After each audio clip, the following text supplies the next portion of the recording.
संतोष देशमुख खून प्रकरणातील जे 8 आरोपी आहेत त्यामधील 7 आरोपी बीड जिल्हा कारागृहामध्ये सध्या आहेत आणि त्यातले एक आरोपी अद्याप फरार आहे। पण सध्या याच आरोपीमुळे बीड जिल्हा कारागृह हे सध्या वादाच्या भोवऱ्यामध्ये सापडल्याचं पाहायला मिळतं। या ठिकाणी हे बीड जिल्हा कारागृह आहे आणि या कारागृहामध्ये आता ज्यावेळेस जे धनंजय देशमुख आहे त्यांनी जी तक्रार केली होती मुख्यमंत्र्याकडे मेलद्वारे आणि सुप्रिया सुळे यांनी देखील या तक्रारीवरून आता जे महाराष्ट्रामध्ये वादंग निर्माण केलेले आहे आणि यावरती आता जेल प्रशासनावरती जो काय कारवाई केली जाणार हे देखील पाहणं तितकंच महत्त्वाचं असेल। आणि यामध्ये आता बीड कारागृहामध्ये आता हायटेक अशी व्यवस्था या ठिकाणी आता बसवण्यात आली आहे। काहीच कालच या ठिकाणी काही मशिनरी आहेत या देखील इथे उपलब्ध करण्यात आल्या आहेत, ज्या बॅक स्कॅनर असेल आणि मेटल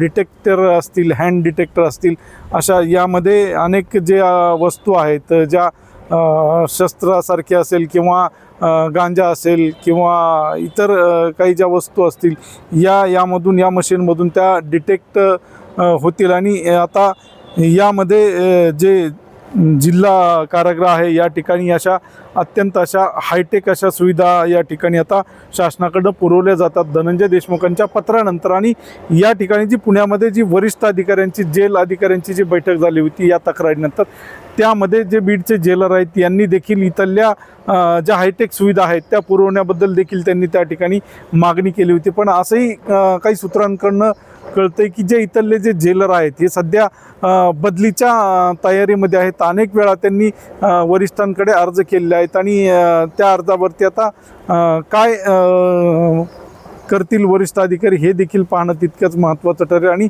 जेल प्रशासनातील जे कर्मचारी आहेत यांना देखील आता जे आतमध्ये कर्मचारी आहेत यांना देखील कुठेतरी आता बदलीचे अर्ज देखील या ठिकाणी जे जेलरकडे आलेले आहेत अशी देखील सूत्रांकडून माहिती मिळते। यावरती आता जेल प्रशासन आणि जे शासन आहे यावरती काय कारवाई करणार हे देखील तितकंच महत्त्वाचं ठरणार आहे। LS मराठीसाठी दीपक जाधव, बीड।